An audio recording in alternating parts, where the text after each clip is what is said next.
Hello, hello, hello. Welcome to another episode of Leadership Tidbits with Coach T. Wilson. I am your host and leadership mentor, Tywauna Wilson. If this is your first time tuning in to our virtual learning laboratory called Leadership Tidbits, welcome. Come on in. Let me know where you are coming in from so that I can give you a proper introduction, so that I can welcome you in. And while you're coming in, share this broadcast out. As I always say, you might be the messenger for somebody else's need. You could be that key that will open up the door for somebody else who needs to hear this message. So make sure you share it out. Come on in. Let me know where you're coming in from. And you are in for a treat today. But before we get into our mentor, it's Tuesday. So you know what that means? Another episode of Elaborate Topics dropped today. So hopefully you have already downloaded it. It is an awesome episode, and it's talking about the power of negotiation. So making sure you have those skills to win in life, in business, and your career. So even if you are not a medical laboratory professional, I still think you need to hear that podcast. So it's Elaborate Topics on directimpactbroadcasting.com, or you can go to your favorite podcast platform.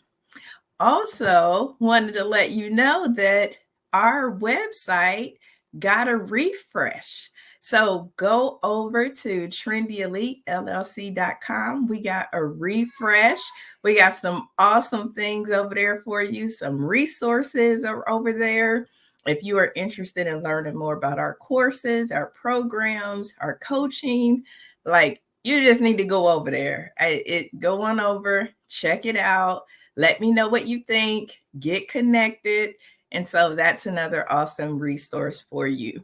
If you are a medical laboratory science, make sure you sign up for the LabVine Summer Institute, the training that will be held the end of the month.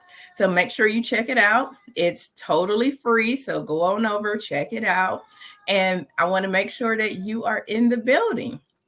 So without further ado, let me bring on our mentor for tonight. Dr. Kate, how are you? Hello, I am wonderful. Thanks so much for having me.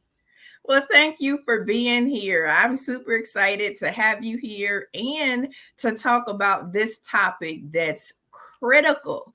I mean, as you know, my background is healthcare. So right now, burnout, overcoming burnout. I mean, burnout is real and we can see it. So I'm just excited to have you on and have you talk about that. Yeah.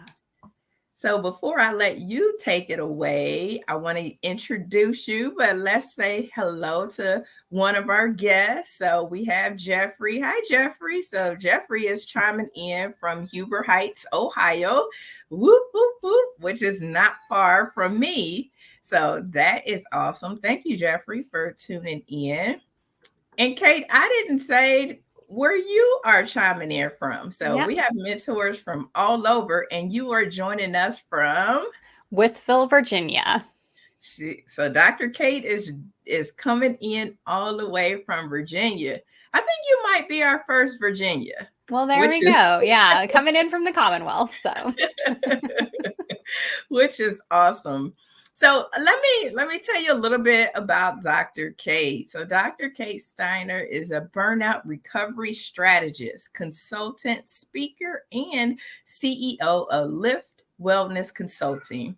She supports professionals in overcoming the burden of burnout through a proven reflection and developmental process. Holding a master's of counseling and a PhD in counselor education and supervision, her practice is grounded in the research-based Steiner self-reflective sustainability and wellness, SSRSW model. published in the Oracle Research Journal. Okay, Dr. K. As a lifetime researcher in wellness and burnout, Dr. Steiner is the author of Feeling Crispy, a guide in burnout recovery, and host of the From Burnout to Recovery show with Dr. Kate. Her mission is to end the burnout cycle for professionals so they are living happier and healthier lives. So, Dr. Kate is in the building. I'm excited. So, you're going to be talking to us about embracing burnout so that we can flourish. Definitely. Yes. So excited to be here with you all today. I'm going to go ahead and share my screen so you can just see the slides and what I'm working with. So I really come from this concept of feeling crispy. And so feeling crispy is actually the verbiage that I use to describe my own burnout. So it comes with a bit of a visual in that aspect. So you may have or may not have seen the movie Christmas Vacation. But in that movie, and I see Coach T is kind of like, yeah, I think I know what you're talking about. In that movie, there is a dinner scene. And the entire family has come together for this dinner, and they have all of the fixings out on the dinner table, all of the sides, and this beautifully roasted turkey. And Clark Griswold, who is the main character of the movie, and he really likes like grand gestures. And so he is really making a big deal out of this dinner because he's just so elated and proud that the entire family has come together. And he looks at Catherine, who is the person who prepared the turkey. And he says, Catherine, if this, turkey tastes half as good as it looks, we're all in for a really big treat. And he kind of raises the fork and the knife up above his head. And he kind of does this dun dun dun dun. And he goes and he slices into this turkey and it just explodes in steam. Just looks a little something like this. There is nothing left of this poor bird except for that crispy, crispy skin. And that for me is my burnout. When I am experiencing burnout, I am working so hard to keep it together on the outside. But if someone were to cut just under my skin, I would explode in that steamy mess. And really, the bottom line is we cannot avoid burnout. It is something that is a part of our human condition. And I have my own experience with that as well. So my work and really digging into, the aspects of burnout recovery really stemmed from my own experience with burnout. And this was about 10 years ago.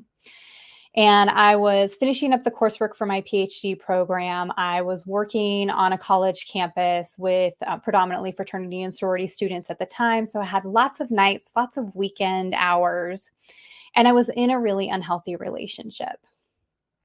And all of these things combined, life felt hard.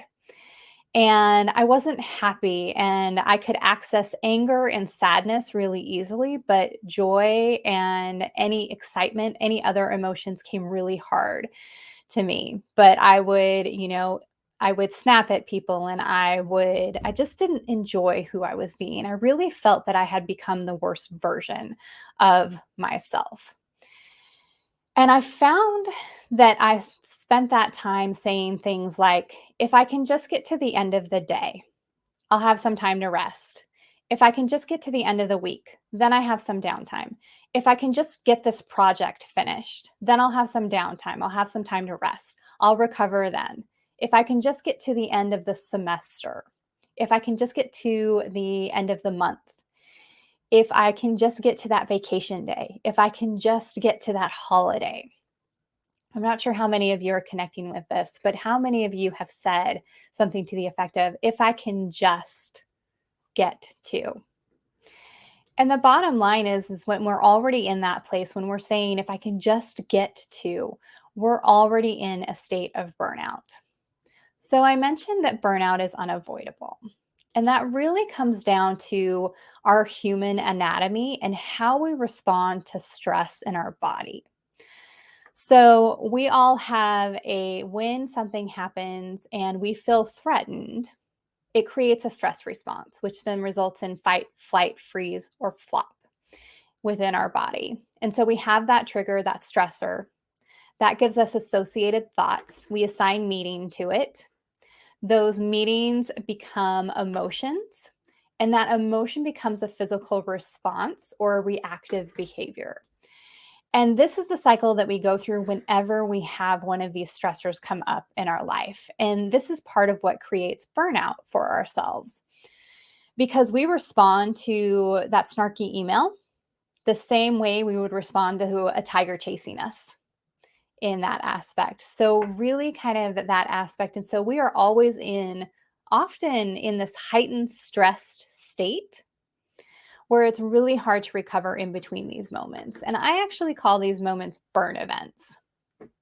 So burn events are circumstances, activities, interactions with difficult people, things that happen in our lives daily that lead us to feel emotionally drained, exhausted, or overwhelmed.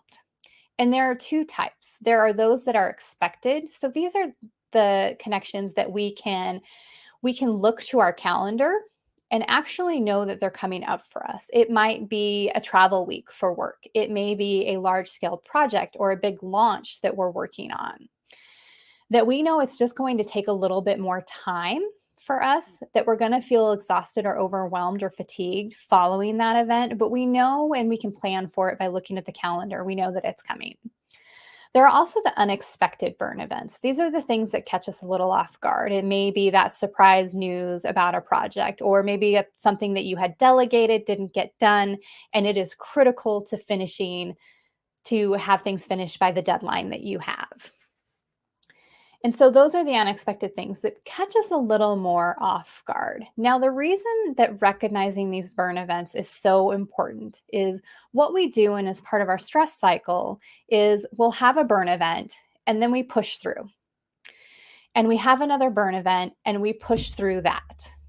And then we have a burn event and a burn event and a burn event, and we continue to push through and push through and push through until our mind or our body, and often both, stop us. We get sick, we get incredibly overwhelmed, we have that kind of breakdown moment. And they often happen at times that it's just not opportune. Never happens when it's like, oh, this is a great time for me to get really sick in this regard. And so we've pushed ourselves through. So burnout is really the result of several burn events from which we have not recovered. So when we don't spend the time recovering in between our burn events, it results in full-on burnout. Now, full-on burnout is really categorized by a few things. And that's when we're no longer able to find the joy or passion or connection with our work. Or this could be as part of an activity. So one thing that I like to talk to people about is that burnout doesn't necessarily show up only in career-related circumstances. It could be a part of a volunteer position. It could be part of being a board member for an organization. It could be a part of being a parent or in a relationship. So it's that loss of joy within that work or activity. It's the feeling that work or activity is unmanageable. So you wake up in the morning and you think, gosh, I don't even know where to start because this just feels like it's too much. So that feeling of unmanaging. And then it starts to feel as though it's a burden. So it just feels hard. Getting to a task feels hard. Completing a task feels hard. Getting through a task feels hard. And you kind of almost have this sense of like, oh, I don't want to in that aspect. So these three things really kind of lend itself and help us know where we are in terms of burnout. Now, one of the things that we want to think about in burnout is how do we define that for ourselves? So when you start to feel that overwhelm, when you start to feel that exhaustion, or that things are unmanageable, that things are a burden, that you've lost the joy, we all have words that describe this for ourselves. Mine is feeling crispy, and I welcome you to continue to use that as you go forward in your life, if that feels good to you in that aspect. But what are some of the words that you might use to describe your burnout? Some of the words that I've heard from other people are just exhaustion, done, absolutely done. Like just can't, I can't do anymore. Just extreme fatigue, tired, overwhelmed. So really thinking about how do you define those words for yourself. Now, the recognition piece is a part of the model that I utilize that supports us in building resiliency when we embrace burnout. So, if we can't avoid burnout, what do we do when we experience it? So, this model that I created through my dissertation research really is grounded in the aspects of self-reflection. So it's a piece where you kind of figure out for yourself what works best, and you continue to reflect through this process or through these three phases of observation, preparation, and recovery. So observation is really that piece where we define what burnout looks like for ourselves. We want to understand how it shows up for us physically. So how does it show up in our body? Do you get headaches? Do you have stomach issues? Do you have weird food cravings? Is sleep harder or do you want to sleep more? Maybe it impacts your water intake or you have muscle aches. So, what are some of the ways that it shows up for you physically within your body? You also want to consider how does it show up for you emotionally? So, what are the emotions that you're able to tap into? I know for myself, when I am feeling burned out or I've just experienced a burn event, I really can only access anger or sadness. Other emotions are really hard for me to come by and to access and tap into. So how does that show up for you emotionally? It may be that fatigue. Physically and kind of emotionally both kind of shows up as like foggy headedness or not being able to gather our thoughts. So, really thinking about how that shows up for us. And that observation piece is important because that helps us identify when burnout or burn events are happening in our lives. And the faster that we're able to name them and identify them, the faster that we're able to implement preparation if they're going to come around again, or recovery when we are in that state so that we can get back to that happiest, healthiest state. The other piece with observation is looking at those expected burn events. So we want to identify those by looking ahead at our calendar and thinking what might be a burn event, might be a time where I'm going to be a little more stressed, and how might I prepare for that a little bit differently. And that leads us into the phase of preparation. So preparation, we really want to think about what are our expected burn events. So what are the things that we can identify as being high stress times? And how might we go into them a little bit differently? How do we want to think about our different aspects of wellness when we're going into those times? Do we need to do something differently for our physical wellness? So how we move our body, what we put into our body, how we sleep. Maybe it's your water intake. I know that that's a big one for me. When I have more high stress times, I know that if I up my water intake, I feel better throughout the day. I tend to have more energy throughout the day, as well as making sure that I'm getting enough sleep during those times. The other aspect with preparing for your expected burn events is having planned recovery immediately following those burn events. So if you have a meeting that you know is going to be stressful, create some time for yourself immediately following that meeting so that you can have a moment to ground down or have a recovery practice. So maybe you're going to do some deep breathing. Maybe you're going to take a walk. Maybe you're going to talk to a friend and vent to them about what was going on during that meeting. Maybe you're going to do some journaling or reflection about that, listing out, maybe you'll list out your resentments from that or do a gratitude list of what you learned during that time. But you want to have a plan of how you're going to recover immediately following those events. If it's a really long week, maybe it's taking a day to, watch Hallmark movies. That might be what I do. You may choose a different activity, but you want to have that preparation. The other piece that's really important as part of the preparation phase is setting your boundaries. So you want to figure out and know what your non-negotiables are. So what are things that you need day to day, week to week, month to month to be able to access and be your happiest, healthiest self? So what does that look like? What does that look like in terms of setting boundaries with other people? And what does that look like when you have to set expectations or work standards for yourself? So what are some of the expectations that you have for yourself as part of that? Now, when it comes to work standards and those self expectations, a couple of things that I always like to highlight for folks are, what does your opening routine look like when you step into your workspace? And what does your closing routine look like when you're stepping out of your workspace? So, how do you open your day? And I think this comes from my days of really being in the service industry and waiting tables and bartending and hosting, because we always had opening and closing routines in the restaurant. And so there was a specific way that we opened up the restaurant. There were specific tasks that we did. And that always helped frame my mindset into switching from, okay, personal Kate to worker Kate in that aspect. But we also had ways that we also closed down the restaurant so that it was prepared for the next day and the next person who was going to be on shift. So you want to think about, how are you putting into place those routines that help you transition from one aspect of your life into another aspect of your life.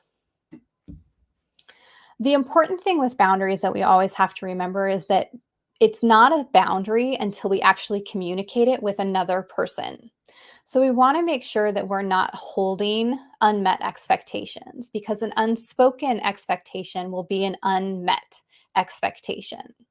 So when we don't share our expectations with others, we have no way of holding them accountable to them, because they can't possibly know how we expected to be treated in that moment. So when we share our boundaries, when we share our expectations, we're doing people the favor of teaching them how we are wanting to be treated. So that's an important piece to that.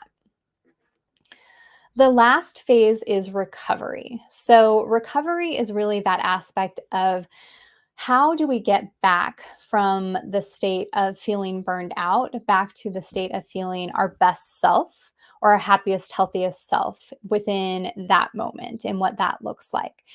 And I really want folks to understand that this is something that is created in small steps throughout the day. So it may not be that you have a long period of time at the end of the day that you use for recovery, but rather maybe you have a couple of times throughout the day that you're spending 2 to 5 minutes doing some small practices for recovery. So, for example, one of those small practices is incorporating play into your day. So just being playful throughout your day and having fun actually creates recovery for you. So we don't play nearly enough as adults. And play is something that is actually incredibly important for us as we develop problem solving skills. It helps us learn, it helps us be more creative, it reduces stress, and ultimately it's fun. So you want to be playful.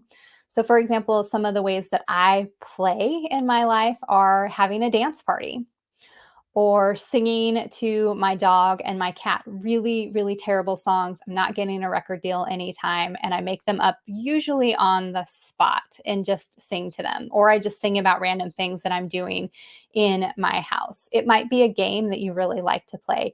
It may be, connecting and laughing with your partner.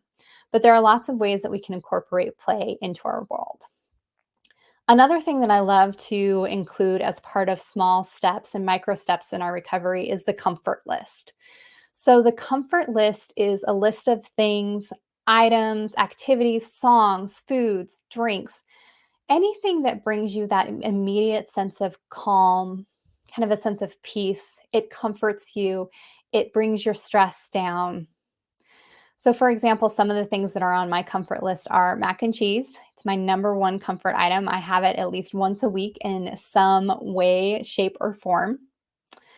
I also really enjoy getting hugs from people, playing with my dog and the cat, watching those Hallmark movies, using maybe not right now, it's kind of warm out, but in the winter, I love a nice cozy sweater or some fuzzy socks.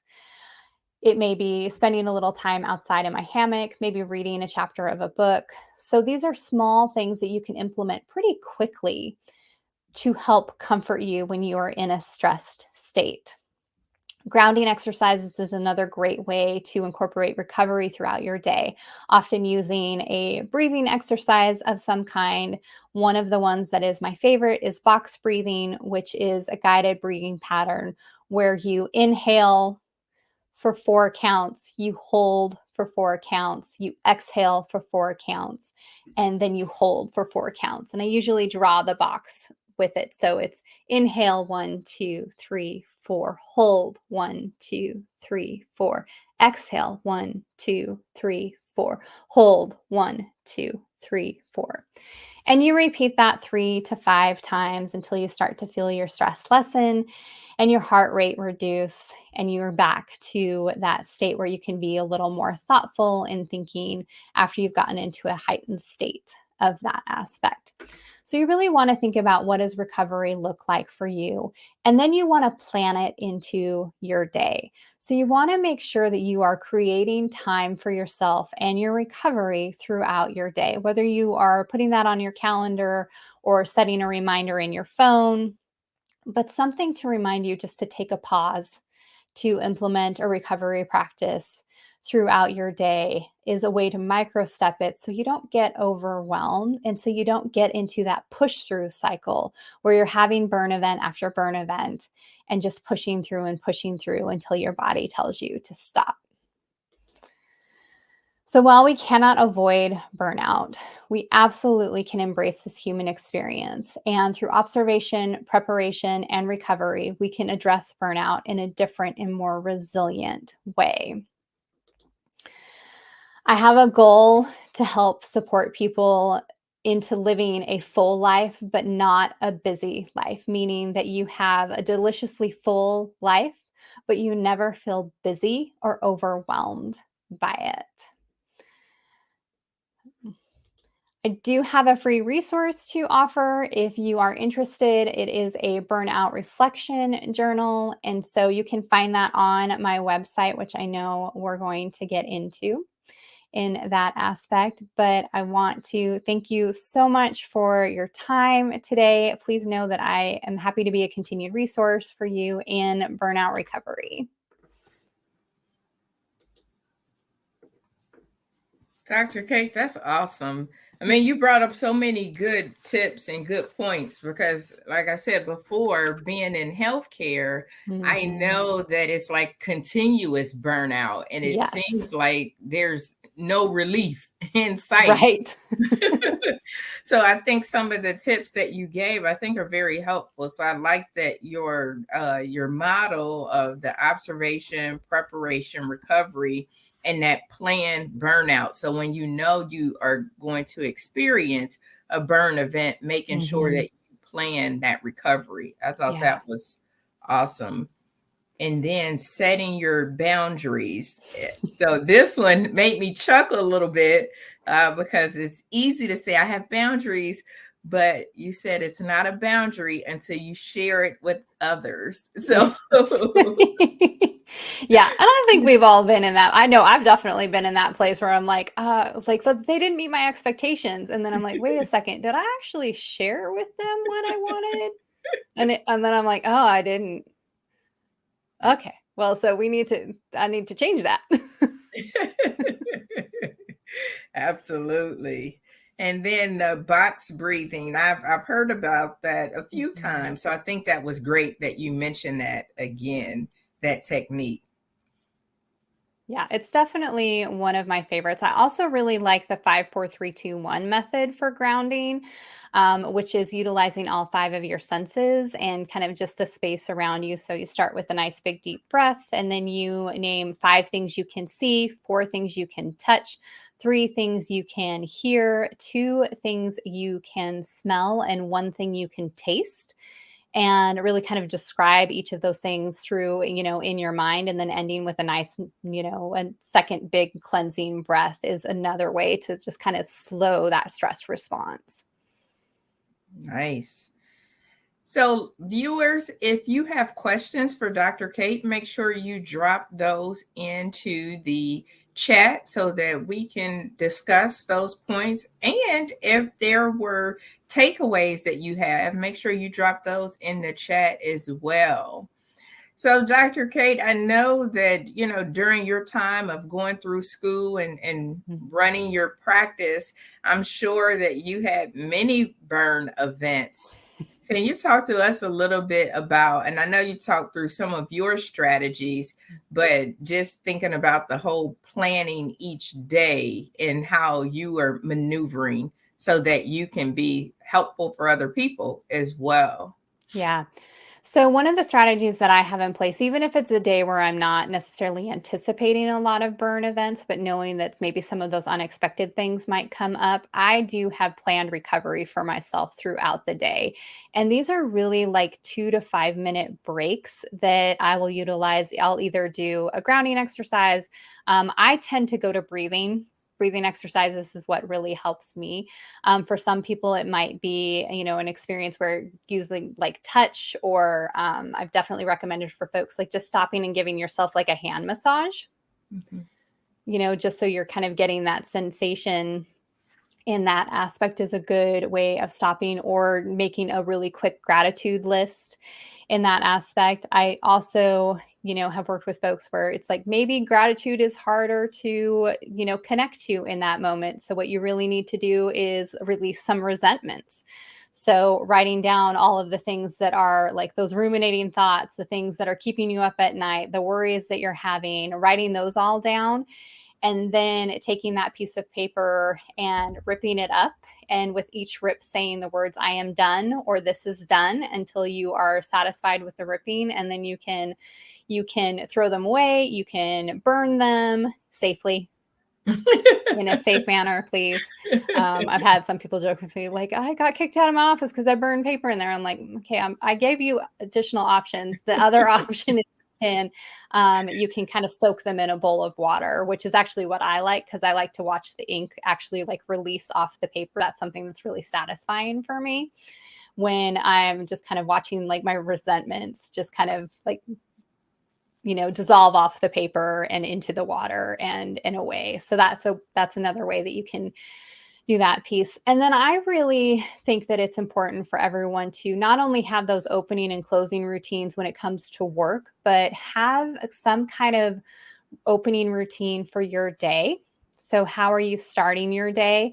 And then a closing routine. So, how are you kind of closing out your day just before you go to bed at night? And that looks a little bit different for everyone, but it might include some reflection time. It may include journaling if that's something that works for you. It may include, meditation or working out. And that aspect at the end of the day is kind of, I like to list out the things that the wins, the things I want to celebrate throughout my day. And they don't have to be huge things. It can, simply be, I made the bed today. I fed myself today. I had dinner. I took care of my child. Like, my child is still alive at the end of the day. So celebrating those kinds of wins at the end of the day. And then remember that you can incorporate recovery practices really through activities that you're already doing. So one of the things that I do is I have a post-it note on my mirror that has some affirmations on it that I read while I brush my teeth. So while I'm brushing my teeth, I'm reading this note that says, I will be joyful. I will be calm. I will live an attitude of gratitude. I will do my work honestly.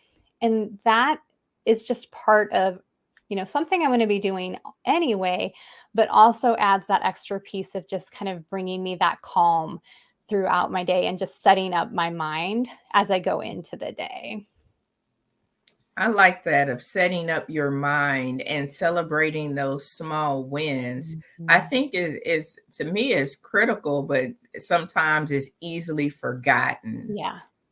So, do you feel like people are refreshed when they do celebrate those wins? Absolutely. Yeah.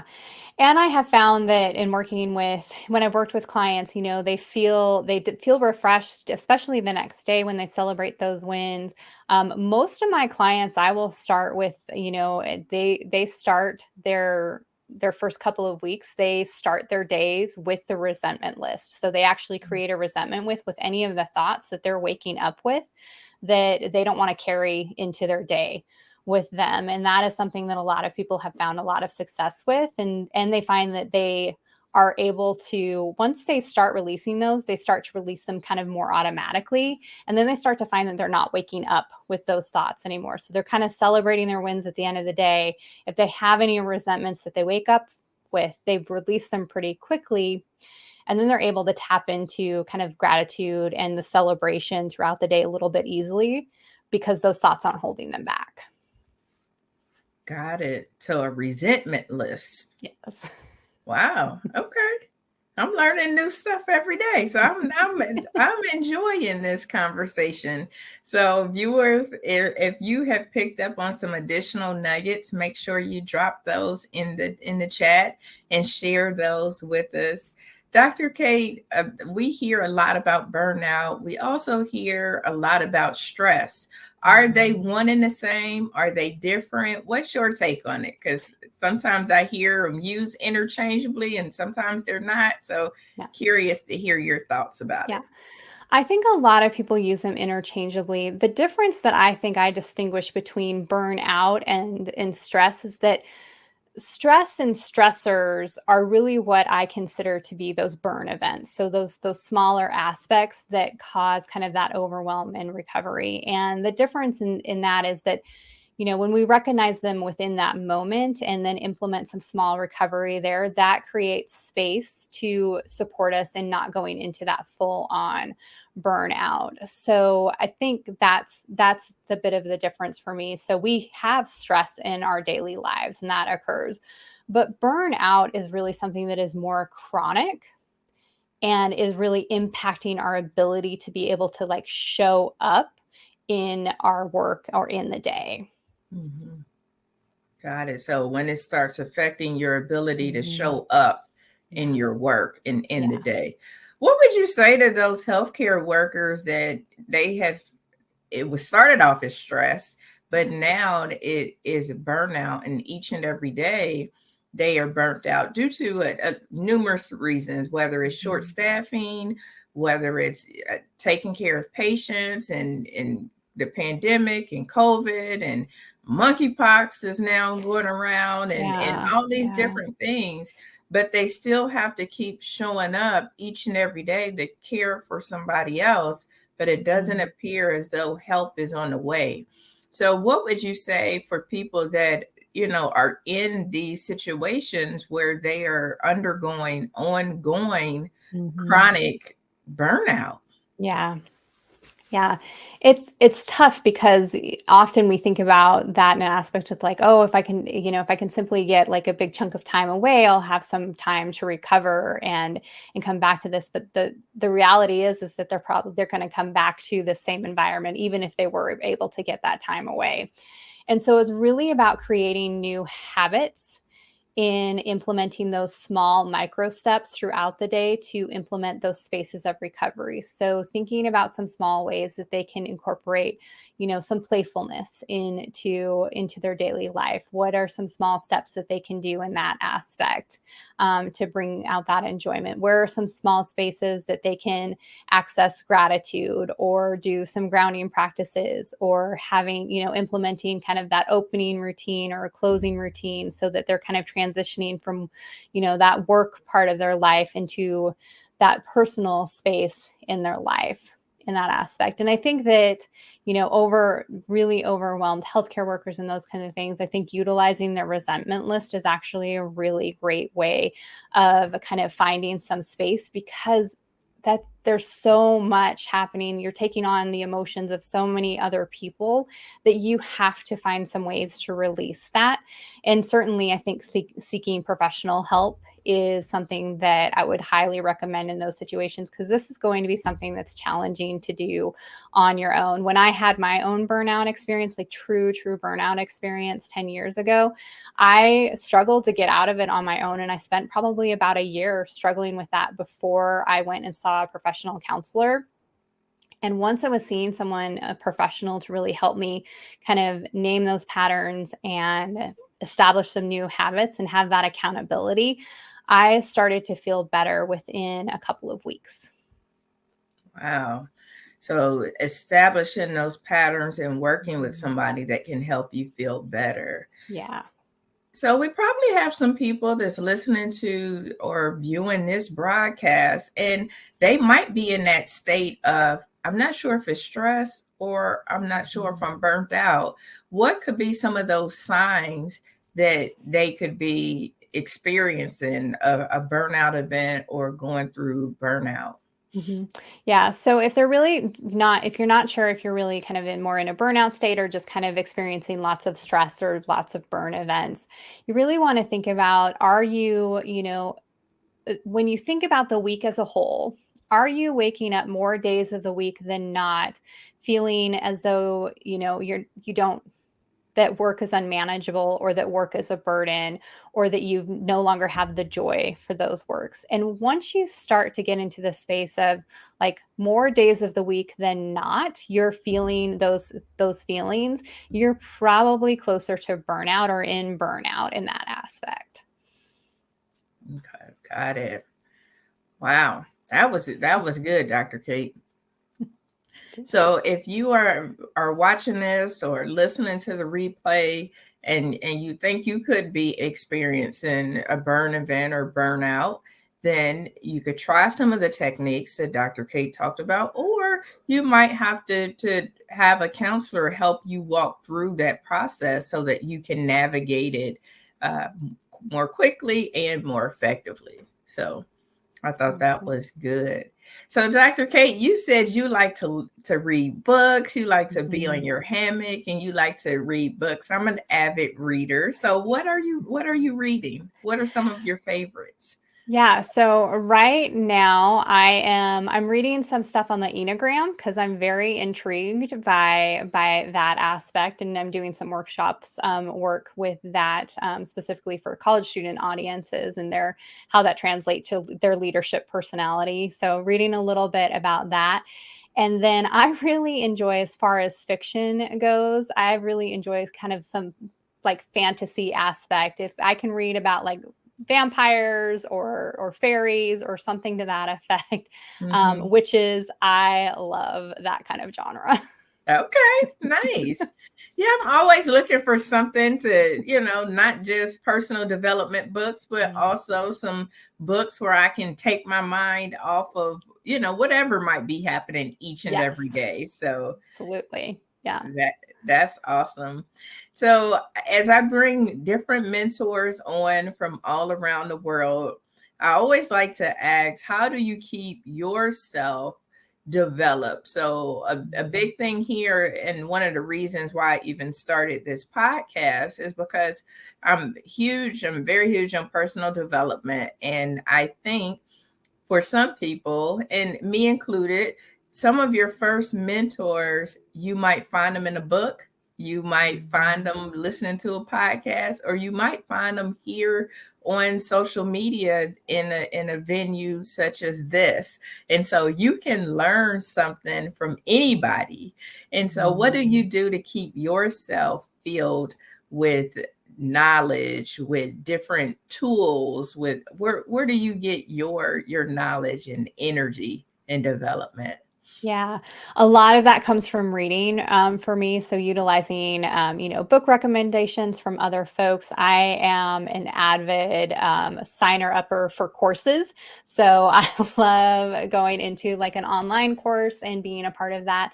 And I would say probably the number one way that I stay on top of my own development is by participating in masterminds, or so connecting with other folks and having those conversations, dialogues, people who are also kind of in that same development process. So maybe they're in a similar course that I am taking or have signed up for, or maybe they might just be friends who are also speakers and coaches, and so getting together with them and having those conversations and kind of just talking through what are some of the pitfalls or celebrations that we have. And that is a great space for me to learn more.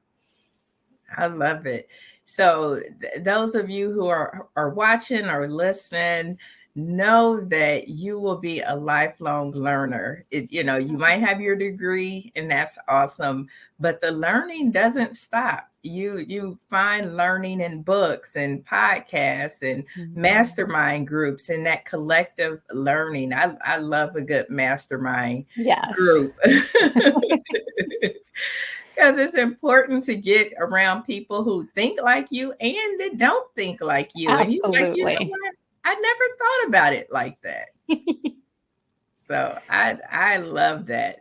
So before we get to where it's almost time to come to a close, I want to make sure that I give you an opportunity to let the viewers get and stay connected with you. But first, Jeffrey said, thank you. So thank you, Dr. Kate. Appreciate us for Thank this. And you. we'll definitely try to use some of these tips. Thank you, Jeffrey. So I'm with you. Dr. Kate was awesome. I think these were great tips. And I say because I'm in the lab space and thinking about this as I work with people that are experiencing burnout each and every day, but also for our educators. It's the same thing. Now it's time for school to start. Yes.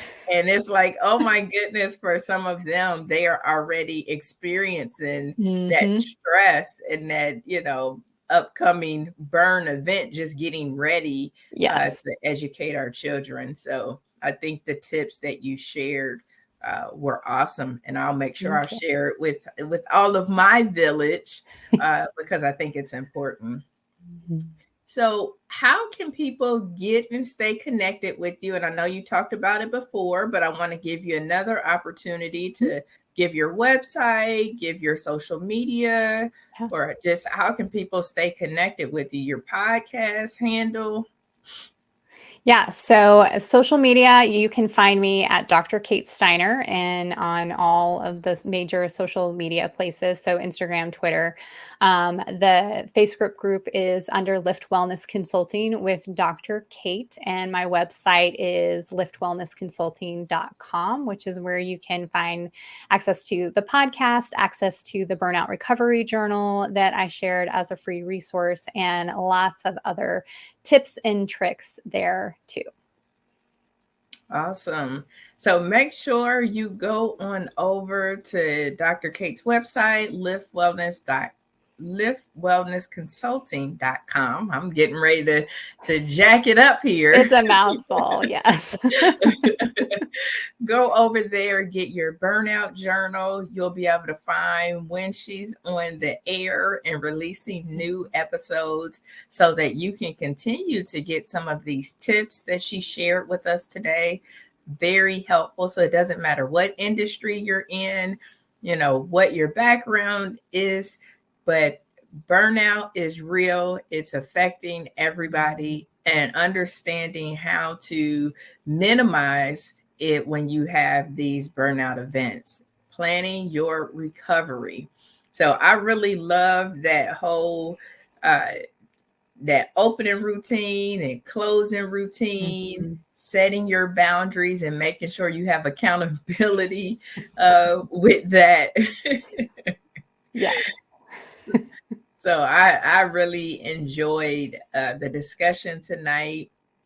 And I would say before we wrap up, Dr. Kate, what are the one or two tidbits that you would like to leave the viewers with so that they can take action right away? So I'm big on content is great. Getting information is great, but it's only powerful when you apply it. And Yes. so what are the one or two tidbits that you would share where people can take away and start to implement right away? Yeah. So the one thing I always like to highlight, and again, is that piece that burnout is unavoidable and it is something that we all experience. So really I like to say that because I want to do what we can to remove the shame that comes along with burnout. So when we get into this hustle culture, I think we think that, oh, I'm not supposed to experience this, and we all do. So that that first piece, to just know that you are a normal human when you are experiencing this burnout. The really key concept that I think that is important and something that everyone can implement right now is looking at your calendar and identifying your upcoming burn events. So what are the things that you need to prepare for differently, and really think about what it is you need to put in place so that you can show up in a better mindset for those burn events. And then as you're looking at your calendar, schedule that recovery time immediately following those burn events. Go ahead and schedule it now, and schedule it as though you are scheduling time with the most important person in your life, because you are scheduling it with the most important person in your life. That's you. That's good. So pull out your phone, pull out your calendar, your planner, whatever you use, your wall calendar, and look at it and see when you might have an upcoming burn event and plan for that. And then plan for that recovery. I think that's great, because a lot of times we know, like, oh my goodness, this next week is going to be crazy. And I think getting ahead of it and giving yourself some tools and some grace too to maneuver that, I think is important. Absolutely. Well, Dr. Kate Steiner, this was awesome. Thank you so much for having me. This has been a great delight. Well, thank you for showing up and sharing with my audience and being our mentor tonight.